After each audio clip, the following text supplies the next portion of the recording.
Zee 24 तास एक पाऊल पुढे। पुन्हा एकदा स्वागत आपल्या शहर आपल्या आवाजमध्ये। एक अत्यंत सशक्त चर्चा या ठिकाणी सुरू आहे। नाशिक शहरामधले हे सगळे स्थानिक कार्यकर्ते, राजकीय पदाधिकारी आणि नेते यांची सशक्त चर्चा या ठिकाणी सुरू आहे। आपण काही प्रश्न घेऊयात का। गेल्या 10 वर्षापूर्वी राज ठाकरेंच्या आग्रहास्तव 18.5 कोटी रुपयांचा गोदा पार्क बांधण्यात आला होता। त्या गोदा पार्कची आज अशी अवस्था झाली आहे का तिथे लैला मजनू येतात, अनेक रिकामचोट धंदे त्या ठिकाणी चालतात। आणि गेल्या 4 वर्षापूर्वी त्या ठिकाणी नाशिकला मोठा पूर आला आणि तो गोदा पार्क अर्धा वाहून गेला आणि पुन्हा त्याचे रिनोव्हेशनसाठी काही खर्च करण्यात आला। असेच जर राज ठाकरेंच्या आग्रहास्तव जर असे 18 कोटी 20 कोटी रुपये जर असे खर्च करत गेले तर उद्या या महानगरपालिकेला रस्त्यावर यायची वेळ येईल। निश्चित थेट महापौरांसाठीचा हा प्रश्न आहे। पुढचा आणखी एक प्रश्न आपण घेऊया। सध्याचा जो ताजा प्रश्न आहे मोकाटा जनावरांचा आणि कुत्र्यांचा, तर ह्या निर्बीजीकरणासाठी आता सध्या काय उपाययोजना केलेली आहे आणि याच्यातलं सातत्य कुठपर्यंत राहील याचा नेमका विवेचन या ठिकाणी करावं। निश्चित महापौर साहेब, खरं तर हा प्रश्न अत्यंत महत्त्वाचा आहे। गोदा पार्कच्या संदर्भामधला सातत्यानं मनसेकडनं प्रोजेक्ट करण्यात आला, खूप चांगला प्रोजेक्ट होता, पण हे सत्य आहे हे नाशिककर सांगतायत, काय सांगाल याबद्दल?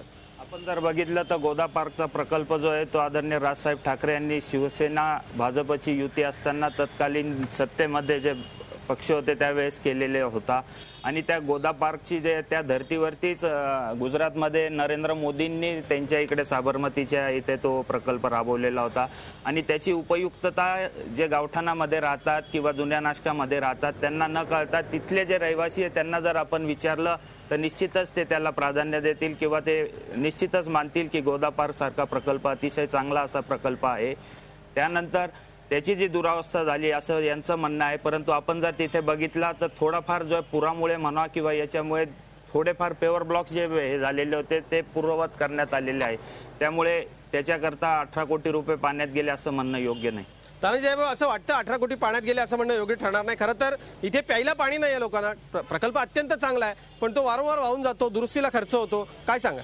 वाहून गेलेला फक्त जो 19 सप्टेंबर 2009 ला पूर आलेला होता त्यावेळेस नाशिक शहरात पूर्ण जो म्हणजे गंगापूर धरणातून अचानक पाणी सोडलं गेलं होतं। त्यावेळेस शहरात पूर्ण शहरामध्ये पाणी आलेलं होतं। त्यावेळेस म्हणतात मानव निर्मित पूर होता, ठीक आहे, पण हा जो सगळा खर्च आहे, आक्षेप आहे हा ज्यावेळेस हा प्रोजेक्ट बीजेपी सेनेची सत्ता हाती असताना हा प्रोजेक्ट त्यावेळेस राज ठाकरे सेनेमध्ये होते त्यावेळेस हा प्रोजेक्ट हाती त्यावेळेस आम्ही मी स्वतः नगरसेवक होतो, आमच्या भगिनी वसुताई कराड होत्या, त्यावेळेस आम्ही या उपक्रमाला विरोध केला होता। याचं कारण ती खूप मोठी योजना, एवढा पैसा महापालिकेकडे नाही, ज्या पद्धतीने व्हायला त्या पद्धतीने न झाल्यामुळे त्याचं नुकसान झालेले आणि राज ठाकरे साहेबांनी त्याचं प्रोजेक्शन ऑल ओव्हर महाराष्ट्र केले आणि त्याच्यावर सत्ता मिळवण्याचा प्रयत्न केलेला, पण तो फसलेला प्रयोग असं मी या ठिकाणी म्हणेल।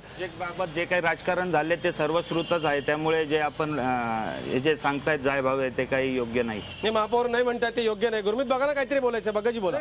मुळात तो प्रोजेक्ट झालाय तो चुकीचा आहे, कारण गॅब्रियन वॉलने तो प्रोजेक्ट झालेला आहे। हे तर नशीब आहे की 5-7 वर्षापासून पाऊस कमी झाला आणि पूर आला नाही म्हणून तो प्रोजेक्ट टिकलेला आहे थोडा तरी। कारण मुळात तेव्हा जो होत होता तेव्हाच आम्ही म्हणत होतो गॅब्रियन वॉल बांधू नका, हे टेम्परवरी करण्याचं काम आहे, त्या पद्धतीने बांधलंय। ज्याप्रमाणे मोदींचं आपण उदाहरण देतो तर मोदींनी सिमेंट कॉन्क्रीटमध्ये केलं आणि याच्यावरही खूप मोठी कॉन्ट्रोवर्सी, राजेंद्र सिंग जे पर्यावरण तज्ज्ञ आले होते त्यांनी तर पहिलं त्याचा निषेध केला। आकाश जेड, शहरात सध्या मोकाट कुत्रे हा राज्य पातळीवरती शहरातला विषय गाजतोय, काय सांगायला याबद्दल?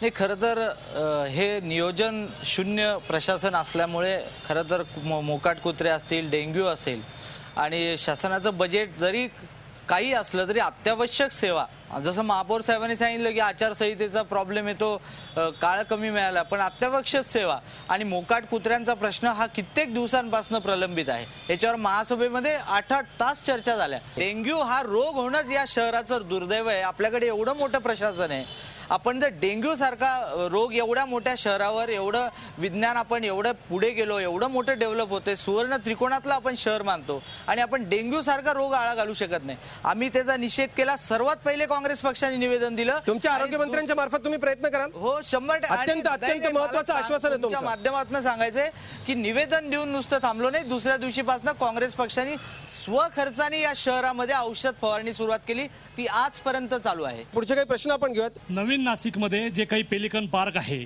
या पेलिकन पार्कच्या बाबतीमध्ये त्याच्यावरील जे काही सुविधा किंवा ते विकसित झालं पाहिजे या संदर्भामध्ये आपले लोकप्रतिनिधी दर नागपंचमीला गेली 3 वर्षापासून उपोषण करताय, परंतु त्याचं पुढे काय हा झालं? प्रश्न कोणाला आहे? माननीय महापौर साहेबांना ठीक माझा ठीक प्रश्न ठीक आहे. पेलिकन पार्कच्या बाबतीत पुढचा प्रश्न आपण घेऊया. गोदावरी नदीच्या विषयामध्ये आम्ही आयुक्तांवरती फौजदारी खटला दाखल केलेला आहे की ज्याच्यामध्ये गोदावरीमध्ये गटारी सोडतात या विषयावर. माझा प्रश्न सगळ्या पक्षांना आहे की आता सिंहस्थ येतोय तर लाखो भाविकांनी गटारीमध्ये आंघोळ करावी का नाही करावी, म्हणजे एक तर सिंहस्थ कॅन्सल करा नाही तर गटारी बंद करा असे आमचं म्हणणं आहे.